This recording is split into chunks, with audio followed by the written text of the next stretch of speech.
자, 신아메리카 드림 시간입니다. 오늘도 여러분들에게 미국 주식 괜찮은 종목 소개해드리도록 하겠습니다.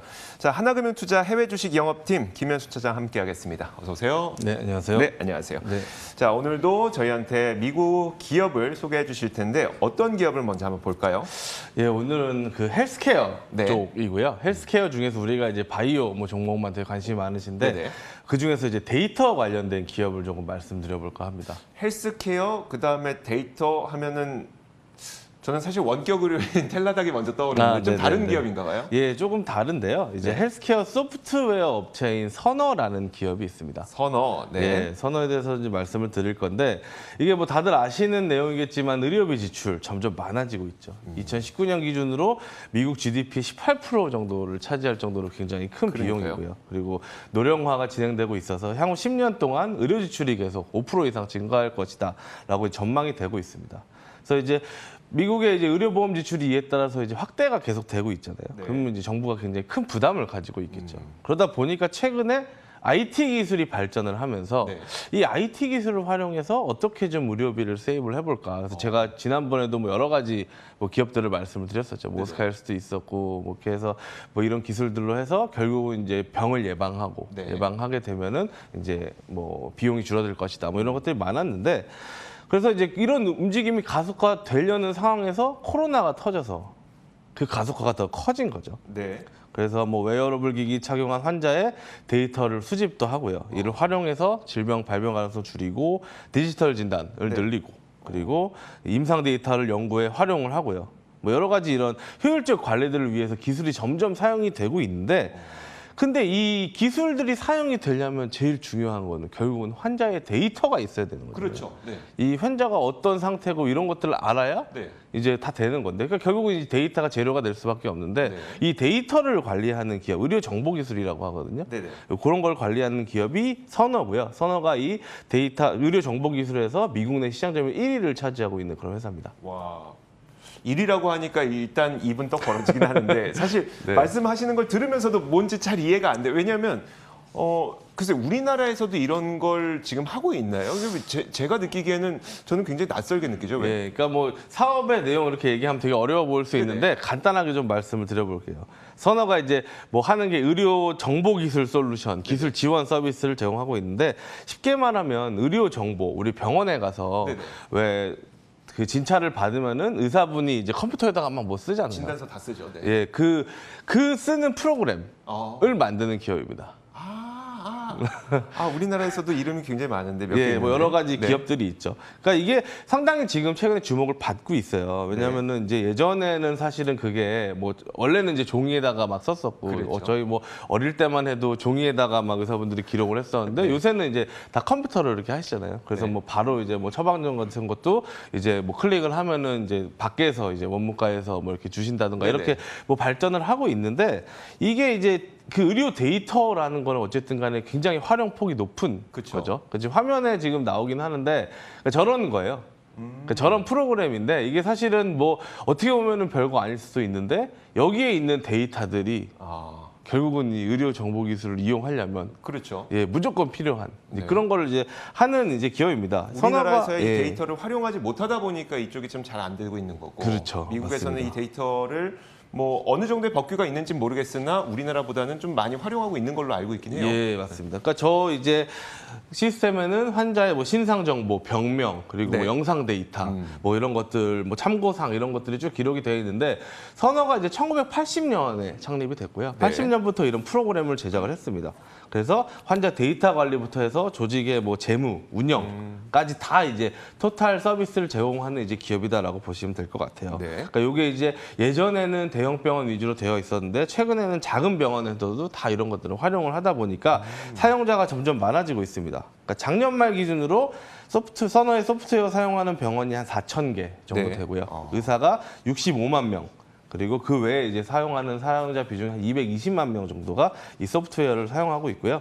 그리고 의료 관련 데이터가 지금 한 2억 5천만 건 이상이 이제 확보가 되어 있고, 그래서 작년 한 해 매출액이 55억 달러 정도 됩니다. 그러니까 그러니까 상장 당시에 86년에 상장을 했는데 네. 상장했을 때 1,800만 달러 매출이 기록했거든요. 네. 그래서 연평균 지금 19%씩 계속 예, 한 40년 동안 연평균 19%씩 계속 매출이 상승을 하고 있습니다. 와, 이게 연평균 19%가 얼마인지 아마 많은 분들이 감이 안 오실 텐데 사실 우리가 성장주라고 하는 기업들 투자할 때 기대하는 수치가 연평균 그러니까 20%이 정도 네. 사실 아닙니까? 뭐 많게는 뭐 30, 50도 나오겠지만 이런 기업은 되게 희귀하고 맞습니다. 기껏해야 20% 기대하거든요. 네네. 근데 이건 1986년에 이미 오래전에 상장했는데 연평균 19%의 성장. 말도 당황하실 정도로.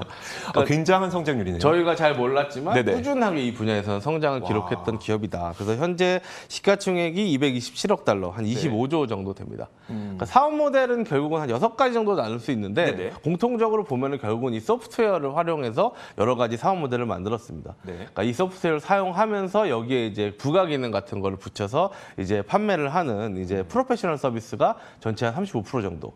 그리고 뭐 서버 관리라든지 뭐 재복구 지원이라든지 네. 이런 것들이 한 23%. 그리고 소프트웨어 관련해서 지원이나 유지 보수 이런 게 19% 정도 되고요. 그 소프트웨어만 판매하는 수익은 한 12% 정도밖에 안 되고 네네.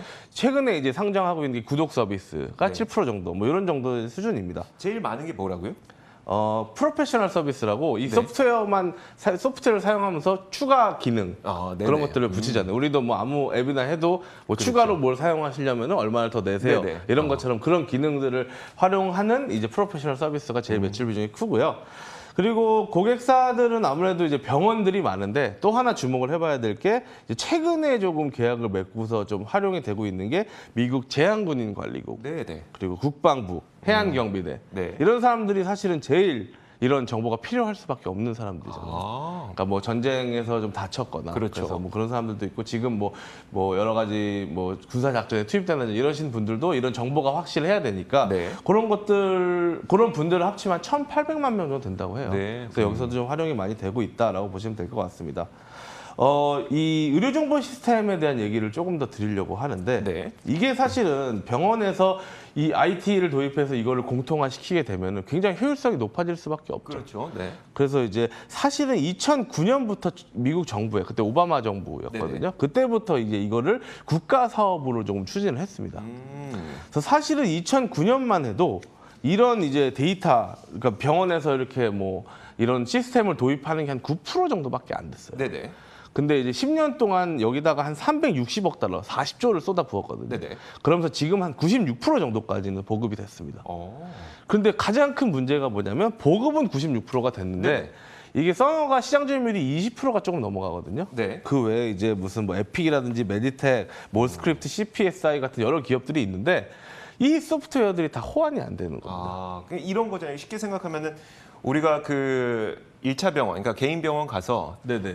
진료를 받았어요. 그리고는 이제 뭐 2차 병원 내지는 3차 병원, 대학 병원으로 가래요. 그렇죠. 그럼 진료 기록서를 떼서 가긴 하는데 네. 그쪽에서는 왜냐하면 우리 그 1차 병원의 진료 기록을 볼 수가 없으니까 이게 호환이 안 되는 거잖아요. 그렇죠. 그게 이제 제일 이제 중요한 거거든요. 어떻게 네. 보면. 왜냐면은 이제 뭐 병원 가서 저희가 뭐 치료도 받지만 네. 뭐 아프면 가면 엑스레이도 찍고 CT 찍고 MRI 찍고 하는데 또 찍어야 돼요. 그게 다 비용이라는 거죠. 네네. 결론적으로는. 그러니까 그런 것들이 이제 의료보험에서 지급이 되다 보니까 계속적으로 이제 자금의 낭비가 일어나는 네. 거고 그러면 이거를 통합을 시키게 되면 아무래도 효율적으로 관리가 될 수밖에 그러네. 없다. 훨씬 싸겠네요. MRI를 그렇죠. 한 번 찍은 거를 그냥 여기저기서 다 쓸 수 있으니까. 맞습니다. 네. 그래서 이제 뭐 결국은 이제 이런 것들이 호환이 되게 되면은 이제 아까 최근에 화제가 되고 있는 이제 원격 의료라든지 네. 이런 걸 활용해서 충분히 이제 뭐 여러 가지 활용을 할 수 있다라는 장점이 있기 때문에 뭐 이런 걸 좀 주목을 해봐야 될 것 같은데요. 게다가 또 코로나 때문에 이게 굉장히 빨라졌잖아요. 네. 그러니까 백신 개발을 해야 되는데 뭐 다 아시겠지만은 지금 백신이라는 게 한 번 맞고 땡이 아니고 그렇죠. 맞기 전에 환자의 정보도 파악을 해야 되고 네. 그리고 맞고 나서 또 사후 관리도 해야 되잖아요. 네. 뭐 두 번 맞아야 되는 것도 있고 하다 보니까 그럼 이거를 뭐 효율적으로 관리를 하려면 결국은 이 의료 정보 시스템이 굉장히 조금 통합이 되어 있어야 예. 좀 효율적으로 될 수 있다라는 거죠. 사실 그 의료 기록을 공유하는 것이, 그러니까 전국이 다 같이 공유하는 것이 그렇게 좋다면 그냥 하면 될 텐데 네. 뭔가 여러 가지 문제점이 있으니까 지금까지 못했던 거 아닐까요? 예, 뭐 여러 가지 뭐 그 회사별로 이제 공통된 표준이라든가 이런 게 없고, 그리고 예전처럼 이제 발전 속도가 이렇게 막 크지 않았기 때문에 네네. 좀 더뎠는데, 최근에는 이제 결국은 이제 이런 기업들이 어떻게 되느냐라면 클라우드 베이스로 소프트웨어 그렇겠죠. 서비스로 간다는 거죠. 네. 그렇게 되면은 사실은 언제 어디서나 이런 곳을 이제 뭐 접속해서 환자의 정보를 살펴볼 수가 있는데, 네. 또 가장 중요한 게 보안성이잖아요. 그렇죠. 보안성 있게 이런 정보를 활용할 수 있는 그런 시스템을 계속 구축을 해 나가고 있습니다. 그래서 이게 어디까지 발전이 지금 되려고 하냐면, 요새 이제 뭐 들어보셨겠지만 코로나 백신 여권 얘기 들어보셨죠? 네네, 들어봤어요. 예. 그러면 그 백신 여권을 만들려면 네. 전 세계가 좀 다 알아야 되는 거 아니에요? 예, 그러면 결국은 뭔가 통합된 시스템에 네네. 접속을 해서 그 사람이 진짜 공인된 기관에서 백신을 맞았느냐 그러니까요. 확인을 해야 되는 네. 거거든요. 그러니까 이런 소프트웨어가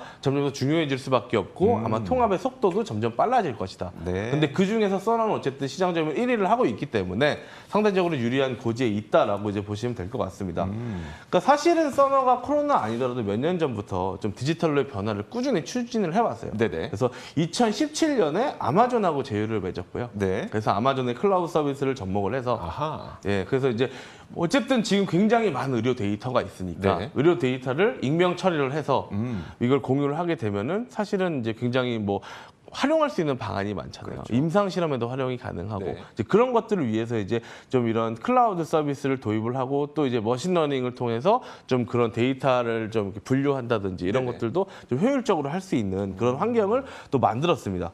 그리고 지난 4월 초에 얼마 안 됐는데 글로벌 헬스케어 데이터 분석하고 연구하는 기업인 칸타일스를 또 인수를 했어요. 목적이 분명해 보이네요. 네, 그래서 한 3억 7,500만 달러, 4,200억 정도의 인수를 했는데, 칸타헬스가 이제 생명과학 분야에서 굉장히 좀 지식이 많이 쌓여 있는 그런 기업이다 보니까 이 클라우드 서비스를 활용하고, 그리고 이런 정보 그 데이터 분석 연구를 활용해서 네. 앞으로 이제 나아갈 방향이 좀 신약 개발 쪽. 예, 그러니까 이런 워낙에 많은 데이터가 있으니까 그걸 가지고 신약 개발에 뭐 활용을 한다면 굉장히 좀 잘 될 수밖에 없다. 어허. 뭐 그렇게 지금 뭐 기대를 하면서 좀 이렇게 좋은 그림을 그려 나가고 있는 것 같습니다.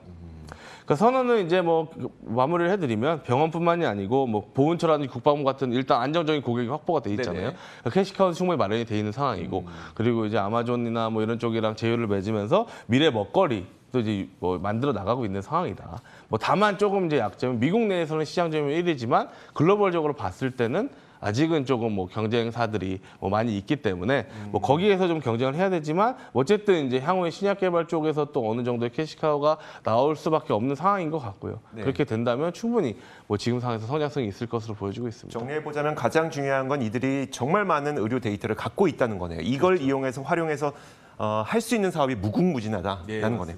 좋습니다. 선호 한번 살펴봤습니다. 지금까지 하나금융투자 해외 주식 영업팀 김현수 차장과 함께했습니다. 고맙습니다. 네, 감사합니다. 자, 저희 굿모닝 글로벌도 여기서 인사드리겠습니다. 오늘 함께해 주신 여러분 고맙습니다.